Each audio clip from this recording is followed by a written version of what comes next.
Assalamu alaikum. Happy New Year everyone. This is Drama Meter in 2025. Last week मैंने record नहीं किया because मैंने एक छोटी सी ब्रेक ली थी, लेकिन इस पूरी ब्रेक के दौरान मैंने बहुत से ड्रामे देखे और ब्रेक के बाद 3-4 दिन थे मेरे पास, मैंने मज़ीद और बहुत से ड्रामे देखे। फिर भी I am surprised, I have a long list of dramas here, my review is long but I am surprise 2 ड्रामे फिर भी रह गए। तो ए दिल और मेरी तन्हाई 2 ड्रामे हैं जिनके बारे में मैं बहुत क्यूरियस हूँ, लेकिन मैंने अभी वो देखे नहीं हैं। So reviews on that next week. लेकिन और मैंने बहुत से देखे हैं जो आपने भी ज़रूर देखे होंगे। So let's start with the drama meter reviews. देखते हैं आपके रिव्यूज़ क्या मेरे रिव्यूज़ जैसे हैं।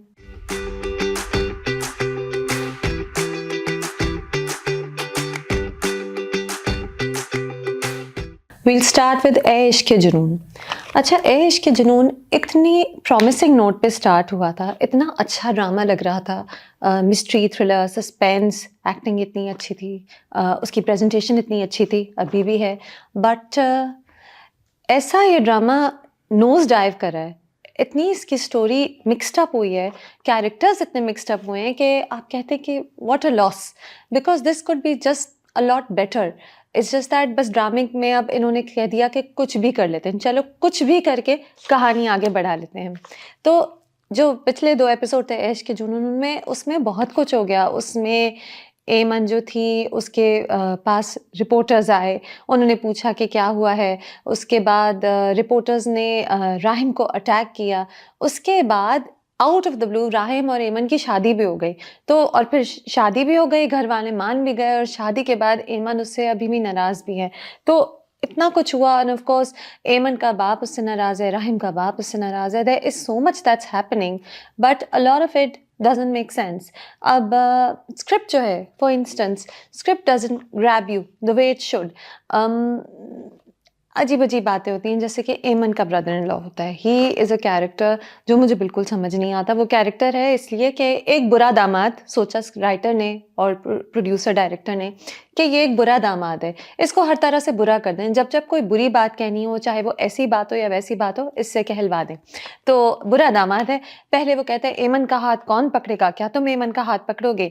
तो एमन के फादर मदर सब नाराज़ हो जाते हैं और वो फिर उनसे लड़ता है कि आप तो मेरी बात नहीं मानते, आप तो एमन से क्यों नहीं इसकी शादी करा देते। घर से वॉकआउट कर रहा होता है एमन, इस प्रेशर में आके कि उसकी बहन का घर ख़राब ना हो जाए, राहिम से शादी करने को राज़ी हो जाती है। अब जब शादी हो जाती है तो एमन का ब्रदर इन लॉ अब ये नाराज़ है कि एमन ने खुद तो शादी कर दी और हमें हमारे लिए बदनामी खड़ी कर दी। तो ये आदमी ना ऐसे खुश है ना वैसे खुश है, इसकी कोई पर्सनैलिटी नहीं है। ये बस यहाँ ड्रामे में है तंग करने के लिए, परेशान करने के लिए। That's just so dumb. क्यों ये कहानी बेहतर नहीं लिखी जा सकती थी? इसी तरह मोहल्ले वाले, मोहल्ले वाले ये ड्रामे में एक टिपिकल ट्रोप है। मोहल्ले वाले हमेशा बुरे होते हैं। वो कहते हैं जाओ तुम हमारे मोहल्ले से बाहर जाओ, तुम बुरे लोग हो, तुम्हारी बेटी बदनाम है, तुम्हारी वजह से हमारे मोहल्ले में बार-बार पुलिस आती है, रिपोर्टर्स आते हैं, तुम यहाँ से जाओ। तो ये एक और ट्रोप है जो आपको नज़र आता है, एंड इट्स ओके, ड्रामों में ट्रोप्स होते हैं। इट्स जस्ट दैट ए इश्क जुनून बहुत अच्छी तरह शुरू हुआ था, तो आप एक्सपेक्ट नहीं करते थे कि इसमें इस तरह की टिपिकल स्टोरी टेलिंग होगी जो बस कुछ भी चल जाएगा। तो बस अब ये हो गया है कि ऐश के जुनून में कुछ भी चलता है। माहीन का फादर जो है वो हर हाल में राहिम से बदला लेना चाहता है। क्यों? क्यों? अच्छा, शहरोज़ जो है वो बदला लेना चाहता है, ये मुझे समझ आता है। आफ़िया जो सौतेली माँ है वो बदला लेना चाहती है, वो उसे फँसाना चाहती है, ये भी समझ आता है। माहीन का बाप क्यों? ही is a busy politician. Maheen is now abroad with her mother. क्यों वो पीछे पड़ा है? क्या है ये? इतना फ़ारिग पॉलिटिशियन है, supposedly he is a powerful man, very busy, he is also a businessman and industrialist. I think ये बड़ा फ़ारिग है कि राहिम को फँसाना चाहते हैं। अगेन कुछ भी चल सकता है। एक चीज़ जो सबसे अच्छी है ऐश के जुनून की, वो है Shahryar Munawar. So Shahryar Munawar is acting very well. जो भी ऊट-पटांग स्टोरी है, जो भी कुछ है, उसमें राहिम का किरदार शहरयार मुनव्वर ने बहुत अच्छा प्ले किया है। आँखों में गुस्सा, दुःख, अम, a good guy stuck amongst bad people. You get all that emotion on his face. And I think हम में से बहुत से लोग शहरयार मुनव्वर की ही वजह से ड्रामा देख रहे हैं। एक और वजह जिसकी वजह से शहरयार मुनव्वर को इस ड्रामे में देखा जा सकता है is how good he looks and his wardrobe. So Rahim may be doing the silliest things in this silly story. अच्छा बहुत लग रहा है। क्या कपड़े हैं, क्या स्टाइलिंग है। So you know, ऐश के जुनून को बेस्ट ड्रामा तो नहीं मिलेगा, but most stylish leading man बड़े आराम से कहीं न कहीं उसे कहा जाता है बिकॉज़ शहरयार की wardrobe is amazing. I am sure it's his own wardrobe. I think it is his own wardrobe because he looks great and he is acting very well too. It's not just about looking great, he is also acting very well. He is carrying the story despite the fact that the story doesn't make sense. जगह-जगह script में repetition है। राहिम का father उससे कहता है कि तुम मेरे मान थे, मेरा गुरूर थे, तुमने मुझे मिट्टी में मिला दिया। मेरे लिए रहम है तो आइंदा मेरे सामने ना आना। कह दिया, ठीक है। कुछ देर बाद जब एमन ने एग्री कर लिया राहिम से शादी करने को सपोज़िडली अपनी बहन के घर को बचाने के लिए, तो यही बात एमन के बाप ने कही कि तुम मेरी मान थी, मेरा गुरूर था, तुमने मुझे मतलब राइटर ने ये भी नहीं सोचा कि मैं मान और गुरूर से आगे कहीं बात लेके जाऊँ। उसके बाद थोड़ी देर बाद एमन के बाप ने फिर से किसी और से कहा कि तुमने मेरा मान, मेरा गुरूर तोड़ दिया। ये जो रेपिटिशन है ना, जब ड्रामा हफ्ते में 2 बार आ रहा होता है, तो आप एपिसोड 1-1 हफ्ते होते तो शायद हमें याद ना रहता। जब हफ्ते में 2 बार आ रहा होता है तो आपको वो रेपिटिशन कुछ ज़्यादा ही क्लियरली नज़र आता है और ये एस्टैब्लिश्ड एक्टर्स हैं, एस्टैब्लिश्ड प्रोडक्शन हाउस और डायरेक्टर हैं। You don't expect such untidy work from them. अच्छा, and one character that I'm looking forward to seeing is the मामू। अब मामू जो है उसका एक mixed up character है। एक तो Sahel Sameer is looking amazing in this, very stylish, very cool मामू, cool dude, and he has his heart in the right place, I think, क्योंकि वो है तो आफिया का भाई, लेकिन वो बार-बार राहिम की तरफ जाता है। राहिम कहता है मैं राहिम को बचा लूँगा। ये ऐसे ही तो नहीं कह रहा क्योंकि इस कहानी में अब ऐसे ही भी बहुत सी बातें हो रही हैं। I hope there is sense to him and I am hoping to see के मामू आगे क्या करेंगे। अजीब-अजीब प्लॉट ट्विस्ट्स भी हैं, जैसे कि एमन अरेस्ट क्यों होती है? राहिम पर झूठा इल्ज़ाम लगाने के लिए एमन अरेस्ट हो जाती है और पूरी रात जेल में रहती है और बाहर उसका बाप रो रहा होता है, अंदर वो रो रही होती है। क्यों? ये क्या झूठा इल्ज़ाम लेने पे भी अरेस्ट होते हैं? She is just filed a case against him. How is that cause for arrest? या फिर यही वो दिखाते हैं कि पावर प्ले है, राहिम का बाप दिखा रहा है कि देखो हम कितने ताकतवर हैं, हम तुम्हारे घर को बंद कर सकते हैं, तुम्हें जेल पहुँचा सकते हैं। शायद इसीलिए दिखाया कि एमन एक फ़ुज़ूल से इल्ज़ाम में अरेस्ट हो गई। अच्छा, फिर एमन को राहिम रिलीज़ कर देता है। राहिम जब एमन को जेल से रिलीज़ कराता है तो ऐसी बातें करता है कि कैसा लगा झूठे इल्ज़ाम में बंद होना? क्लियरली कुछ नहीं कहेगा कि देखो मैं तो सच्चा था, तुमने मुझ पे झूठा इल्ज़ाम लगाया था, क्यों? ज़ाहिर है ये बात तो आहिस्ता-आहिस्ता ही खुलेगी, बट अभी वो बस एमन को ये कहता है and she goes out of jail. और बाहर जेल के एज़ यूजुअल बहुत सारे जर्नलिस्ट्स होते हैं। ऐश के जुनून में बार-बार बहुत सारे जर्नलिस्ट जो हैं वो आपके किरदारों को घेर लेते हैं और वो जर्नलिस्ट इतनी बेकार एक्टिंग कर रहे हैं, इस तरह की एक्टिंग कर रहे हैं कि ये भी इसका एक वीक पॉइंट है। A good drama has a good supporting cast, has good side characters. जो साइड कैरेक्टर्स हैं वो भी अच्छी तरह बोलते हैं। ये इतने अनोइंग और इतने फेक जर्नलिस्ट हैं कि अगेन आप the story loses some of its grip on you then. खैर इतनी भी बुरी नहीं है स्टोरी, मज़ा तो आता है देखने में और जैसे-जैसे करके जिस तरह भी कहानी उस तरफ चली गई कि राहिम और एमन की एक्सीडेंटल मैरिज हो गई। ये हर ड्रामे का हाई पॉइंट होता है, एक्सीडेंटल मैरिज या फोर्स्ड मैरिज बल्कि, या मजबूरी की शादी है, सॉरी एक्सीडेंटल मैरिज नहीं है, मजबूरी की शादी है।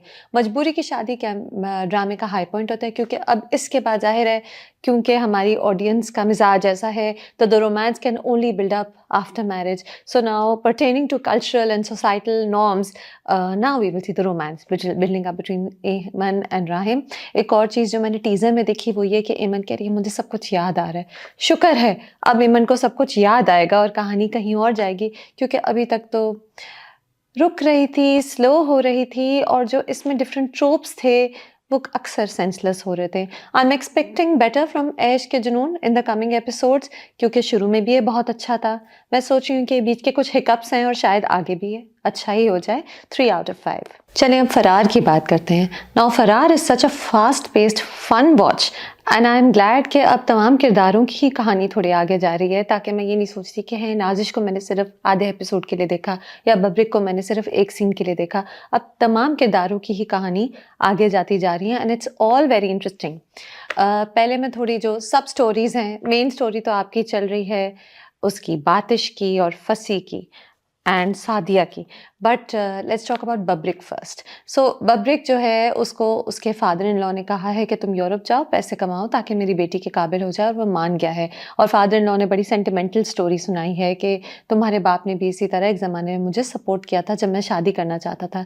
क्या ये ससुर उसे बेवकूफ़ ससुर टू बी, क्या ये उसे बेवकूफ़ बना रहा है? क्योंकि हमें पता है कि याले के बाप को बब्रिक पे बहुत गुस्सा आता था, और अब बब्रिक ने जो याले से फ़ोन पे बात करने की कोशिश की, उसके बाद शायद ही उसने एक प्लान बनाया हो कि इस लड़के को हम कहीं दूर भेज देते हैं और याले की किसी और से शादी करा देते हैं।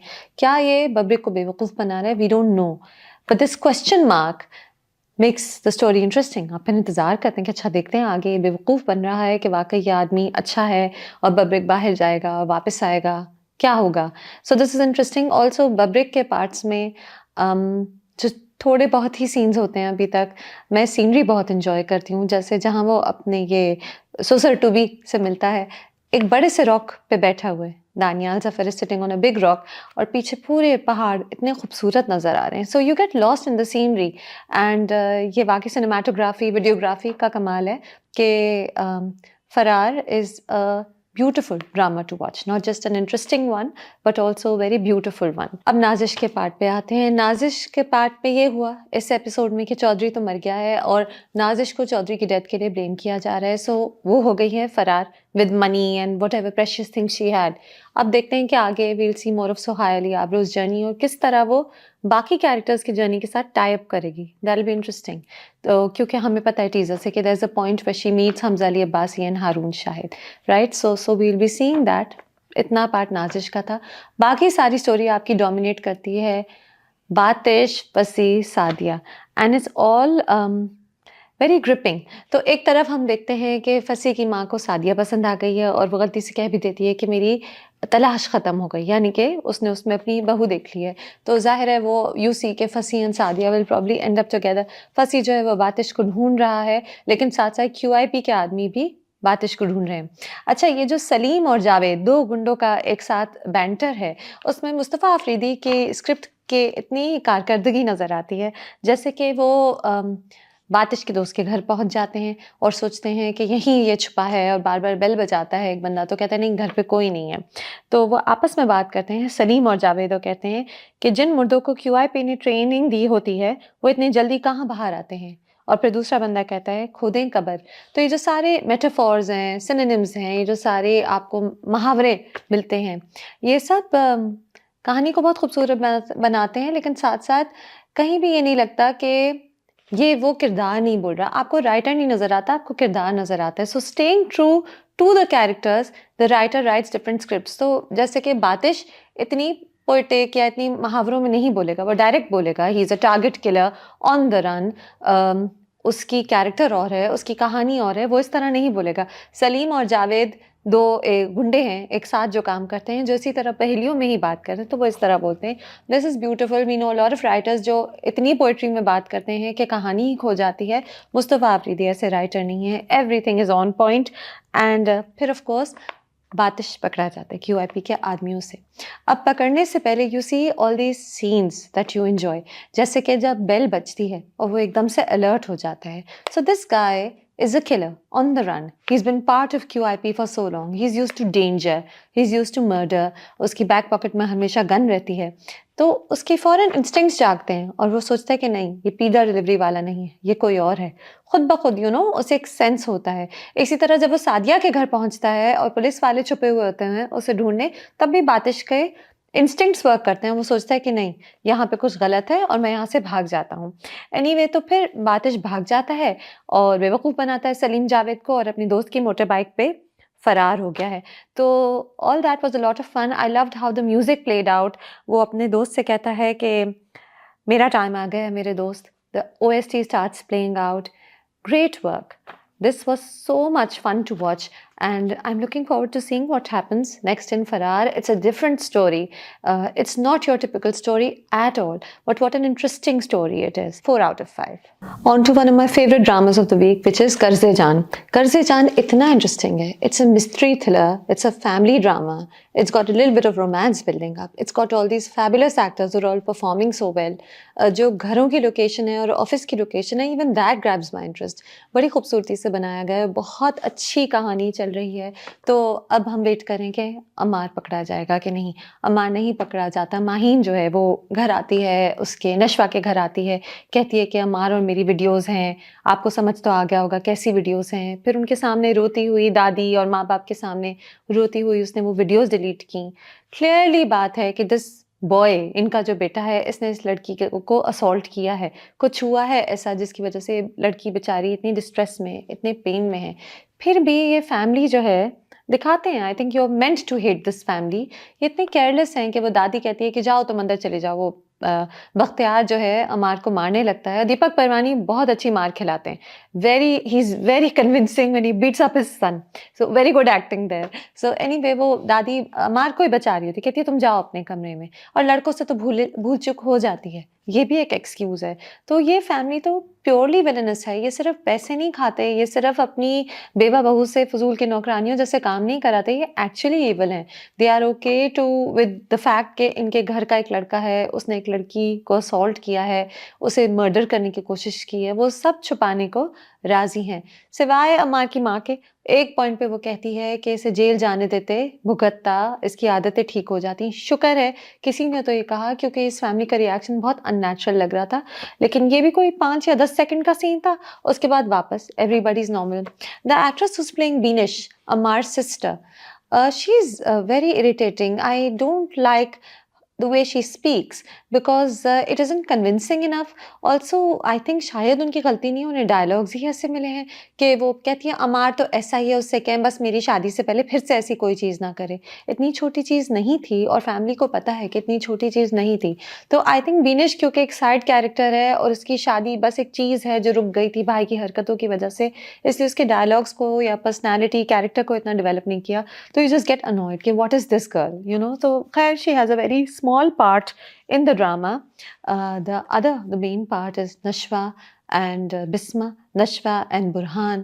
तो एक तो बिस्मा और नशवा का bond, I think we all love that mother daughter bond. Tazeen Hussain और यमुना ज़ैदी दोनों बहुत ही नेचुरली दे क्लिकिंग टुगेदर. लगता है कि एक बेटी है, माँ डांटती रहती है लेकिन बेटी प्यार से माँ को टाल देती है. डरती नहीं वो माँ की डांट से ज़्यादा, करती वो कोशिश करती है वही करने की जो उसका दिल करे. तो यू लव दैट बॉन्ड. और उसके अलावा नशवा और बुरहान की relationship, now you can tell कि बुरहान को कुछ पता है. मुझे लगता है बुरहान को कुछ पता है नशवा के बारे में. पता है कि ये इसकी कज़न है. कुछ तो पता है क्योंकि वो बार-बार मिस बेज़ाद उसे कहता है. तो he probably knows that his father's brother's name was that, right? तो अब आगे पता चलेगा, अगले एपिसोड में ही पता चल जाएगा कि बुरहान को कितना अवेयरनेस थी नशवा के बारे में और कितनी नहीं थी. एंड डिफरेंट सीन्स होते हैं जहाँ बुरहान नशवा को समझा रहा है और वो इतनी अच्छी एक्टिंग है यमुना ज़ैदी की. You get drawn to this character. रो रही है, अपने गुस्से को कंट्रोल कर रही है, इमोशनल लड़की है, समझ नहीं आ रहा क्या करे. एक मासूमियत भी है और गुस्सा है. एक लड़की है जिसके एथिक्स बड़े स्ट्रॉन्ग हैं और वो गलत होते हुए देख रही है, तो वो अपना गुस्से को कंट्रोल नहीं कर पा रही है, जिसकी वजह से उसे रोना भी आ रहा है. तो ये सब बातें आपको क्लियरली फेशियल एक्सप्रेशंस और टोन में और जो कैरेक्टर जिस तरह डेवलप किया गया उसमें पता चलता है. So all that is very interesting. And also you see कि Burhan is trying to keep things professional with her. कहता है कि मूड हो तो और काम कर लें, इमोशनल ना हुआ करें. लेकिन बीच में एकदम से he says something which is very personal, like मैं आपकी बातें मैंने ओवरहियर कर ली, मैं क्या करता, मैं फ़ोन बंद नहीं कर सका. और इसी तरह और भी किसी पॉइंट पे कहता है कि आपके घर में चाय में कुछ स्पेशल बनता है क्या? तो एकदम से ही make some personal remark. And also he is the boss, right? उधर तो बहुत सारे सबऑर्डिनेट लॉयर्स हैं. ये नशवा के साथ क्यों इतनी फ़ोन पे बात करता है? Because there is a romance that is going to build up maybe, और because he wants to know more about Nashwa's family, क्योंकि उसे पता है कि वो उसकी कज़न है. वी डोंट नो, बट पता चल जाएगा अनकरीब. अब एंड एपिसोड में Burhan is returning home with his father. साथ वाले घर में बुरहान और उसके फादर रहेंगे. एंड ज़ाहिर है this all family, so the family fights will start, या जो भी उनकी पॉलिटिक्स हैं वो सब शुरू हो जाएंगी। तो ड्रामा तो इंटरेस्टिंग ही होता जा रहा है, और माहीन की डेथ हो गई है। एक गाड़ी ने उसे कर दिया, एक गाड़ी से टक्कर मार के वो मर गई, एकदम से मर गई। And now Burhan is saying that he will investigate the death. So this murder investigation will also continue. So aside from the family politics and वो बुरी सास and मजलूम बहू and रोमांस, थोड़ा थोड़ा रोमांस जो बिल्डअप हो रहा है, उसके अलावा साथ साथ moving the story along is a murder, is a crime that has taken place. That's what makes Karze Jaan so interesting. I hope abhi tak the story is making a lot of sense. I hope it continues to make sense because this drama is going very well. And I hope 2 episodes होते एक हफ्ते में. I would have loved that. 5 out of 5. चलें, अब सुन मेरे दिल की बात करते हैं, या बेहतर तरीका ये कहने का है कि सुन मेरे दिल को समझने की कोशिश करते हैं। अच्छा, इसको समझने की कोशिश करने से पहले मैं एक बात कहना चाहूँगी। सुन मेरे दिल के मैं हमेशा देखती हूँ व्यूज़ बहुत अच्छी हैं, डिस्पाइट द फैक्ट कि ड्रामा बड़ा स्लो है, ऊट-पटांग है, कैरेक्टर्स बड़ी लंबी-लंबी और बोरिंग बातें करते हैं। इसके बावजूद लोग बहुत देख रहे हैं ड्रामा, और मेरे ख़्याल से credit for this, a huge amount of credit for this goes to Wahaj Ali's amazing fan following. तो of course सारे ही एक्टर्स इस ड्रामे में बहुत बड़े-बड़े और बहुत अच्छे एक्टर्स हैं. All of them are performing so well also. Haseeb Hassan is such an amazing director. Again seven sky entertainment की प्रोडक्शन वैल्यू इतनी हाई एंड है, तो बहुत कुछ है जो ड्रामे के लिए प्लस है सिवाय उसकी कहानी के। बट वहाज अली के फैंस, मैं कमेंट्स में देखती हूँ जगह जगह बस वहाज अली की बात हो रही होती है। We are waiting for Wahaj Ali scene, we are here for Bilal Abdullah. What love, it is amazing. Wahaj is such a lucky actor. The way they love him, the way they wait for him, कि इस प्यार की खातिर वो ये drama भी देख रहे हैं। चलें, अब ये ड्रामा जब देखते हैं तो आप समझने की कोशिश करते हैं, लेकिन समझ नहीं आता कहानी। लेकिन अब थोड़ी सी आगे बढ़ी जिसकी वजह से हम बड़े खुश हैं। नहीं तो राइटर की मर्जी थी 6 और एपिसोड ऐसे हो जाते हैं जिसमें अमार दानिया के पास जाके रो रहा है और सदफ थप्पड़ खा रही है, और बिलाल अब्दुल्ला पियानो बजा रहे हैं अपनी ड्रेसिंग गाउन पहनकर, और ज़ावियार जो है वो सदफ से कह रहे हैं तुम दुखी हो, पता चल जाता है। ये तो 6 और एपिसोड भी चल सकता था, लेकिन शुक्र है कहानी थोड़ी आगे बढ़ी। आगे कैसे बढ़ी, थोड़े थप्पड़ इधर-उधर पड़े और एक कन्फेशन हुई। तो उससे पहले ये तो एंड में हुआ ड्रामे के थोड़े आखिरी एपिसोड के, जो मैंने लास्ट एपिसोड देखा उसके एंड में ये सब हुआ। उससे पहले क्या हुआ कि जी Ammar is drunk in Daniya's house. Drunk हुआ, शराब पी के सो गया, वो पड़ गया वहीं और सो गया। फिर उठा, फिर सदफ को डिस्कस करना शुरू किया, फिर एक सोफ़े पे लेटे-लेटे सो गया, फिर उठा, फिर सदफ को डिस्कस करना शुरू किया। यानी एक ही टाइप के सीन को मुख्तलिफ तरीके से लिख-लिख के क्यों? क्यों? क्या लिखते हुए नहीं समझ आया? चले, मैं तो हमेशा कहती हूँ कि क्या एक्टर्स को समझ नहीं आया, लेकिन आज मैं कहती हूँ क्या राइटर को भी लिखते हुए नहीं समझ आया कि ये एक ही तरह का सीन बार-बार लिख रहे हैं? उनका नहीं दिल करा कि कहानी थोड़ी आगे जाए, अब ख़त्म हो ये सारी तकलीफ़ें? नहीं दिल करा मेरे ख़्याल से। तो ख़ैर ज़ाहिर है प्लॉट तो अजीब-सा ही है कि अम्मार जो है वो सदफ़ पे शक करता है। ये कहानी का मेन कॉन्फ्लिक्ट है इस वक़्त। वो सदफ़ पे शक करता है, हालाँकि सदफ़ घर पे है, उसके पास कोई टाइम नहीं है कि वो जाए बिलाल अब्दुल्ला से मिले। किस टाइम में मिलेगी? मुझे तो समझ नहीं आता किस बिना पे शक करता है, किसी को नहीं समझ आता। खुद वो एक अदर वुमन के साथ है, रात के 2-2 बजे तक, पूरी रात ड्रिंक करता है, लेकिन वो सदफ़ पे शक करता है और सदफ़ के लिए रोता है। फिर ये होता है कि बिलाल अब्दुल्ला जो हैं वो सदफ़ का ट्रांसफ़र कर रहे हैं। सदफ़ की अम्मी आती हैं, उसे एज़ यूजुअल मैरिज एडवाइस देती हैं कि लाहौर इधर है, तुम्हारा शौहर इधर है, तुम्हें वहाँ जाना है जहाँ तुम्हारा शौहर है। माफ़ी खा लो, थप्पड़ मारो, डाँटो, लेकिन शौहर के साथ रहो। और ये भी कहती हैं, शायद ये पिछले हफ़्ते कहा था कि जब आदमी के पास एक दूसरी औरत का घर जाने के लिए हो जाता है तो उसे वहाँ जाने नहीं देते, something like that. Strange marriage advice. Sadaf की अम्मी की खुद की शादीशुदा ज़िंदगी शायद बहुत ही बुरी थी, जिसकी वजह से वो इतने फ़ुज़ूल एडवाइस देती हैं। तो ख़ैर वो कहती हैं मैं लाहौर नहीं जाऊँगी, तो बिलाल अब्दुल्ला को पता चल गया कि कोई मसला है। तो कहता है मुझे बताओ, मैं बहुत अच्छा दोस्त हूँ। तो वो उसे बताती है कि वो शक करता है क्योंकि आप मुझसे मोहब्बत करते थे, वो ये भूल नहीं पाया। फ़ौरन बिलाल अब्दुल्ला सोचते हैं कि ओह! ये तो वक़्त है कि मैं लोगों को मोहब्बत के बारे में बताऊँ कि वो क्या है। तो वो कहते हैं मोहब्बत का होना ही काफ़ी है। किसी के ना होने से मोहब्बत को कुछ नहीं होता। Okay, fine, sure. फिर उसके बाद वो कहते हैं कि मैं समझाता हूँ। उसको अम्मार को, तो सदफ कहती है sorry sir, don't interfere in our private life. तो बिलाल अब्दुल्ला को आ जाता है गुस्सा और दिल टूट जाता है बिलाल अब्दुल्ला का, और वो कहता है तुम रिज़ाइन कर दो। सदफ रिज़ाइन कर लेती है, अम्मार को दिखाती है कि देखो अब मैंने रिज़ाइन कर लिया, अब तो मैं ऑफिस तक पे इस आदमी से नहीं मिलूंगी जिसकी वजह से तुम मुझ पे शक करते हो, तुम घर आ जाना। वो घर नहीं आता, वो घर नहीं आता, वो दानिया के पास चला जाता है, उसे पूरा डिस्कस करता है। दानिया कहती है कि वो तो अपना रेट बढ़ा रही है, वो जितना हार्ड टू गेट प्ले करेगी उतनी आसानी से उसे बिलाल अब्दुल्ला मिल जाएगा। Stupid logic, but then again what makes sense in Sun Mere Dil, nothing. खैर कहानी आगे जाती है, बिलाल अब्दुल्ला दुखी होते हैं, ज़ावियार अपनी बहन को समझाता है कि नमाज जब कज़ा होती है अम्मी की तो वो कहती हैं बेटी की खुशी कज़ा हो गई।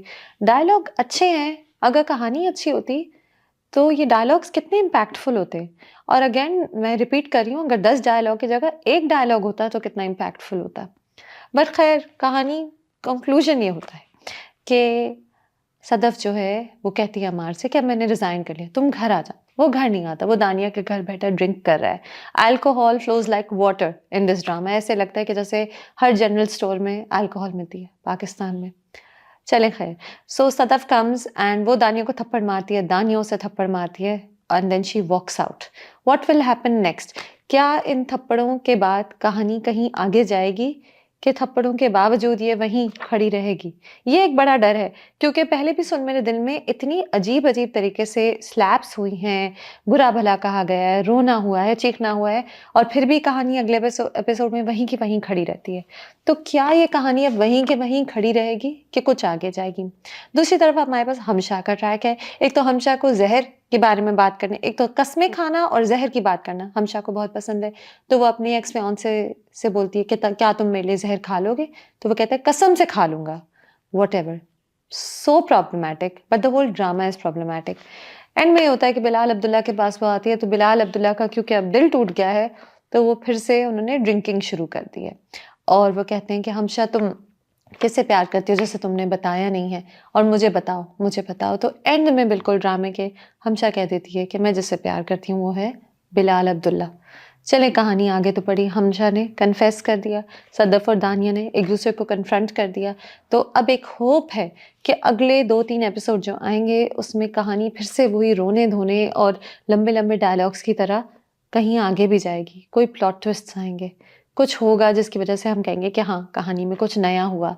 बट जनरली सुन मेरे दिल is a painful watch, and really a big clap to all the fans who have been watching it and who have been waiting for their favorite actors to come ताकि at least उनके scenes वो enjoy कर लें। 1 out of 5. Let's talk about Dunyapur, which is a drama with a difference, and the last episode belonged to Khushal Khan and Ramsha Khan.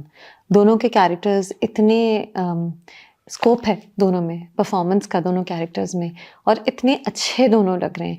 Ramsha Khan looks fierce and strong and conflicted, you know conflicted है वो अना हमें पता है कि कभी किसी ज़माने में अच्छी थी, उसे खून खराबा नहीं अच्छा लगता था, और अब उसने शामिर को धोखा दिया है।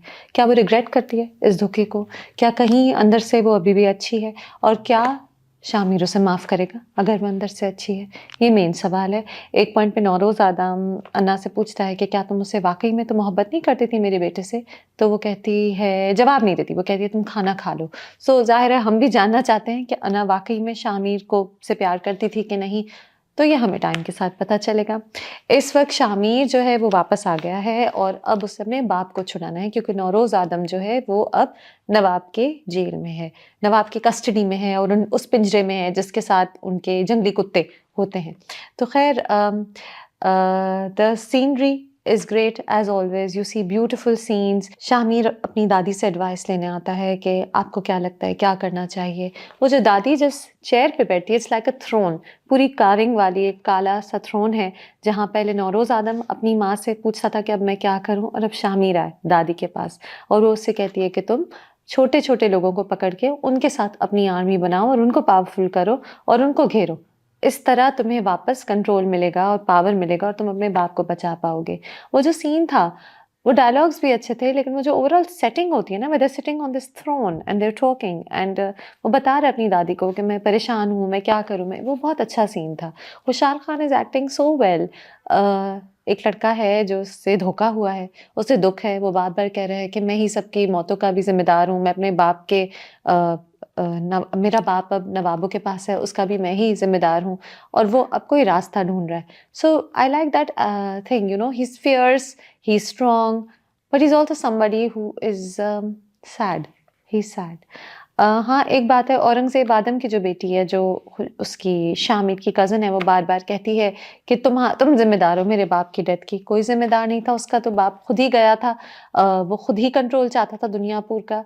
लेकिन बहरहाल थोड़े से ऐसे डायलॉग्स हैं, वो दुःख में है लड़की, तो वो शामिर से कहती है कि तुम मेरे बाप के कत्ल के ज़िम्मेदार हो, और शामिर बहुत गिल्टी फ़ील कर रहा था, अब उसने अपने बाप को बचाना है। एंड ऑफ़ कोर्स हम वो एन्जॉय करते हैं, वो जो थोड़े-थोड़े सीन्स हैं जहाँ निम्रा जो है वो नवाब की जो बड़ी बीवी थी उससे वो ले रही है, बदला ले रही है, उससे काम करवा रही है घर का, खाना सिर्फ़ दिन में 1 बार दे रही है, उसे डाँट रही है। तो वो हम एन्जॉय करते हैं, ज़ाहिर है, क्योंकि उसने भी निम्रा को बहुत टॉर्चर किया था, वो एक छोटा-सा सीन था। ये है कि दुनियापुर में हमेशा ही बार-बार बात होती है कि दुनियापुर है, यहाँ ये होता है और ये नहीं होता। इस बार भी शामिर की माँ कहती है कि मैं नहीं चाहती थी मेरे बच्चे ऐसे हों, हर वक़्त बदले की धुन उनके सर पे सवार हो, ताकत, ताकत के बाद और ताकत, सिर्फ़ ये चाहें। तो ये सब दुनियापुर के लोगों को, दुनियापुर की मेंटालिटी को डिफ़ाइन करता है, ये इस ड्रामे का हिस्सा है। एक चीज़ जो बहुत बार शायद सभी सोचते होंगे, मैं भी सोचती हूँ, नवाब और आदम जो हैं, वो एक-दूसरे को मार देना चाहते हैं, लेकिन वो एक-दूसरे को मारते नहीं हैं। इतने मौके आते हैं जहाँ आदम नवाब को मार सकता था, जहाँ नवाब आदम को मार सकता था, लेकिन वो मारते नहीं हैं। इसमें भी एक डायलॉग कहता है, आदम एक डायलॉग कहता है उससे, अन्ना से, कि मेरे हाथ की लकीरों में नवाब का खून लिखा है, और उससे कहो मेरी गर्दन काट दे, नहीं तो मेरी हाथ की लकीरें और गहरी हो जाएँगी। दैट मीन्स कि this man intends to murder the nawab one day. लेकिन कोई एक-दूसरे को मारता नहीं है। अब नवाब का रीज़न ये है कि मैं आदम को आहिस्ता-आहिस्ता मारूँगा, ताकि उसका बेटा जो है, जब तक हम नवाब को नहीं मारते, उसका बेटा हमें अटैक नहीं कर सकता। लेकिन बेटे के पास तो कोई आर्मी है ही नहीं, उसके पास तो दुनिया पूरी नहीं है। तो फिर क्या ज़रूरत है आदम को ज़िंदा रखने की, सिवाय ये कि जब तक आदम ज़िंदा है और नवाब ज़िंदा है, तब तक कहानी चलती रहेगी।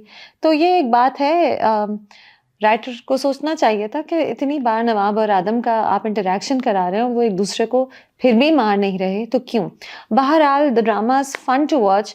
ओएसटी बहुत अच्छी तरह जगह-जगह आई है।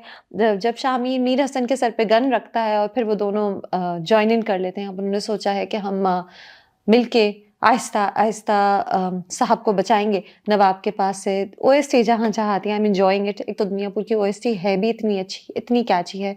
So it's an enjoyable ride, it's a fun watch and great acting, lots of action, fast paced है। मज़ा आता है दुनियापुर देखकर। 4 आउट ऑफ 5।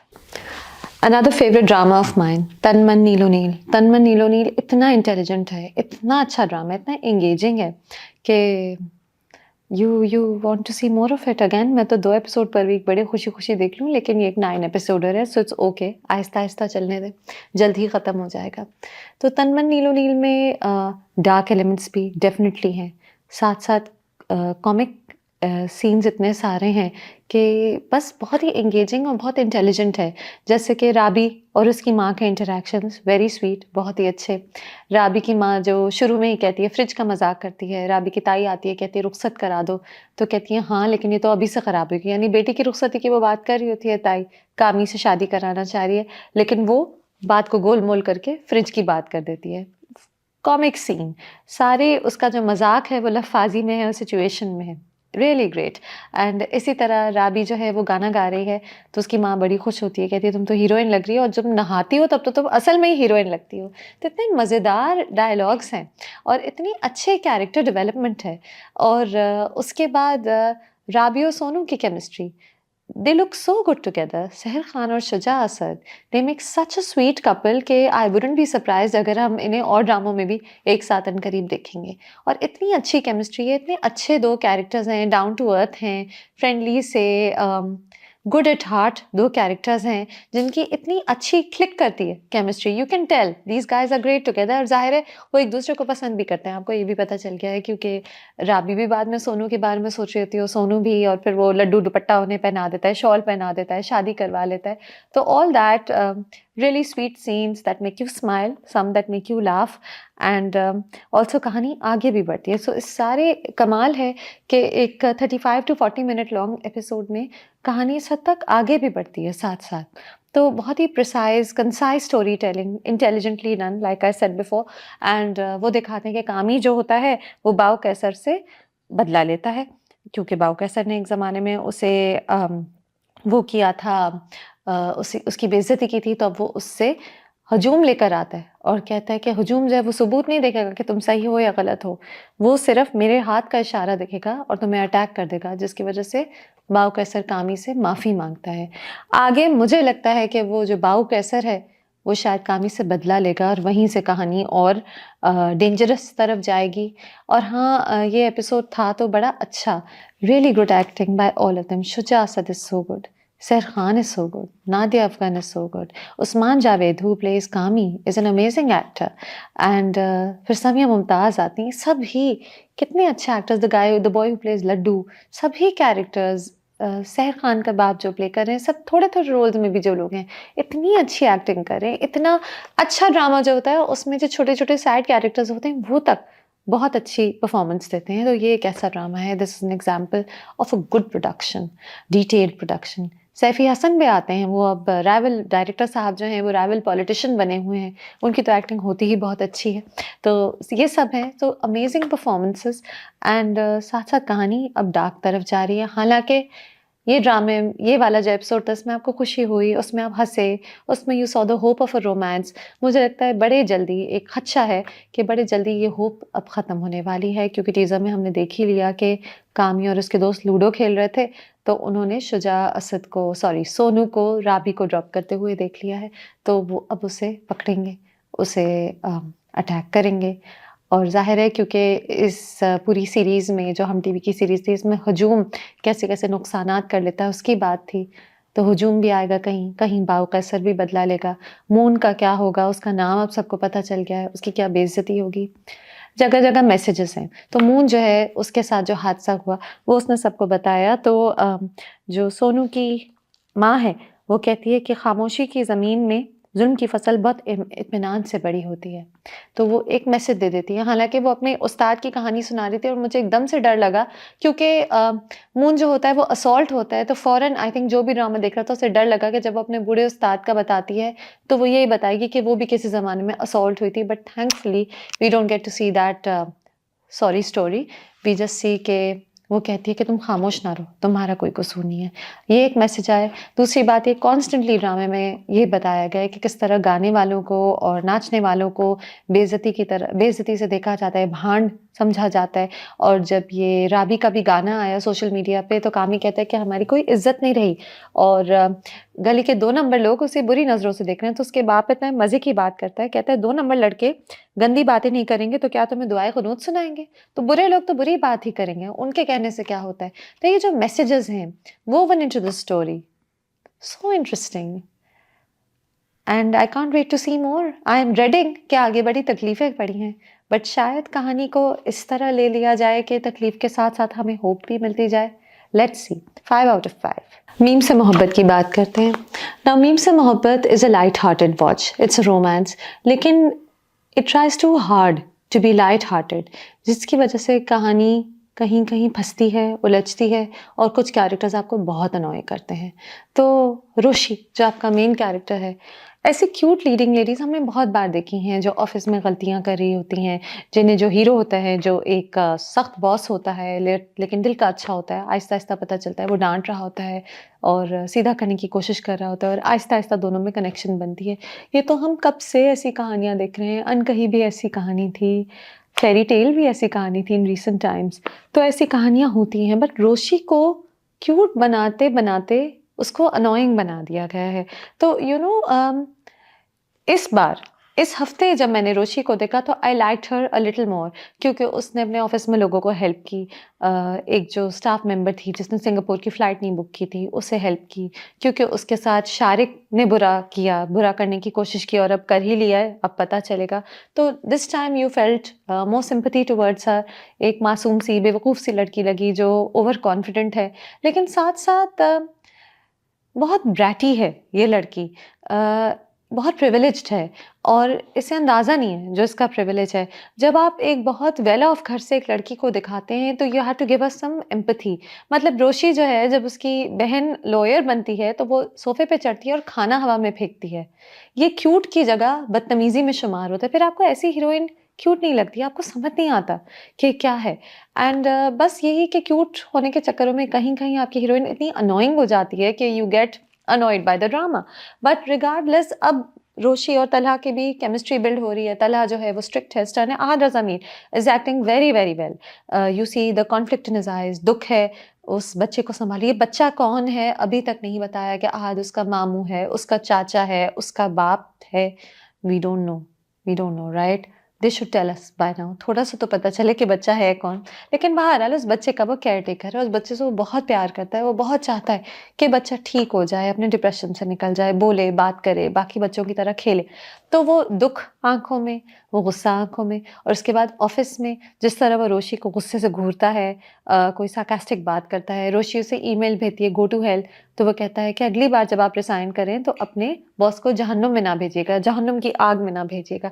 तो ये जो डायलॉग्स हैं, ये आहद ने इतनी अच्छी तरह कहे हैं। आई मूवमेंट्स, जो एक शक्ल पे गुस्सा है, सार्काज़्म है, वो सब बहुत अच्छा है। तो we enjoy that and we also know कि he has his heart in the right place, क्योंकि जब शारिक रात में खाली ऑफ़िस में रोशी के साथ होता है तो वो ही कहता है कि ये क्या है? और फिर रोशी को लेके जाता है घर और कहता है कि आप क्या मासूम और बेवकूफ़ वाक़ई में हैं कि बन रही हैं?